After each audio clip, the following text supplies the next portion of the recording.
Australia নিয়ে আমি এত কথা বলি বলেই অনেকে আমাকে একটা প্রশ্ন খুবই করে, সেটা হলো আপু, এটা কি শুধু অস্ট্রেলিয়ার জন্য নাকি বিদেশ মানেই এই জবগুলা পাওয়া যায়? চলো আজকে আমি একটু ক্লিয়ার করে কথা বলি। আসসালামু আলাইকুম এভরিওয়ান, আমি শামিরা পারভিন, আমি রয়েছি অস্ট্রেলিয়া সিডনিতে। ইটস বিন 2 ইয়ার্স এবং আমি অস্ট্রেলিয়া সিডনিতে থাকি। আমি যেটা দেখি, আমি যেটা করি, নিজের অভিজ্ঞতা থেকে শিখি, সেটাই আপনাদের সাথে আমি শেয়ার করি। এই জন্যই আমার কন্টেন্টে সিডনির কথা বেশি আসে। কিন্তু আমি যে জবগুলোর কথা বলি, restaurant job, Uber, housekeeping, delivery, এই টাইপের জবগুলো শুধু অস্ট্রেলিয়ার জন্যই নয়। এই জবগুলো কানাডা, ইউকে, ইউরোপের অনেক দেশেও আছে। নতুন স্টুডেন্ট, নতুন মাইগ্রেন্টরা বেশিরভাগ সময় এভাবেই তাদের বিদেশ জীবন শুরু করে।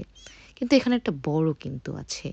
এটা 100% সবার জন্য, সব দেশের জন্য সবসময় হবে এমন কিন্তু নয়। কিছু দেশে এখনও জব ক্রাইসিস চলছে, কিছু রিজনাল এরিয়াতেও চলছে, কাজ কম। আবার অনেক সময় ভিসা, লোকেশন, ল্যাঙ্গুয়েজ, এই সব কিছুর উপর জব পাওয়া ডিপেন্ড করে। এজন্যই অনেক মানুষ চেষ্টার পরও জব পায় না, এটাই বাস্তবতা। আমি কখনোই বলি না বিদেশ গেলে জব গ্রান্টি বা এসব এসেই আপনি জব পেয়ে যাবেন, এমন নয়। সঠিক দেশ, সঠিক এরিয়া, সঠিক স্ট্র্যাটেজি আর একটু ধৈর্য থাকলেই এই জবগুলাতে আপনার স্টার্ট হতে পারে। এই সিরিজটা কোনো একটি দেশের জন্য নয়, এটা বেশিরভাগ দেশের জন্য, বা এটা খুবই কমন, সেজন্যই আমি আপনার সাথে শেয়ার করি।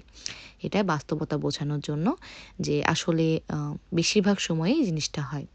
আপনি কোন দেশের কোন রিয়ালিটি সম্পর্কে জানতে চান আমাকে কমেন্টে লিখুন। আমার যদি আইডিয়া থাকে বা আমি রিসার্চ করে আমি আপনাদের সামনে তুলে ধরার চেষ্টা করব। ভিডিও ভালো লাগলে অবশ্যই আমার পাশে দাঁড়াবেন। একটি লাইক, একটি কমেন্ট, একটি শেয়ার বা আমার চ্যানেলটাকে সাবস্ক্রাইব করে বা পেজটাকে ফলো করতে ভুলবেন না। এবং আপনার কোনো কোয়েশ্চেন থাকলে please let me no in the comment box or DM me. আমার অ্যান্সার থাকলে অবশ্যই আমি আপনাদেরকে রিচ আউট করার চেষ্টা করব। ধন্যবাদ।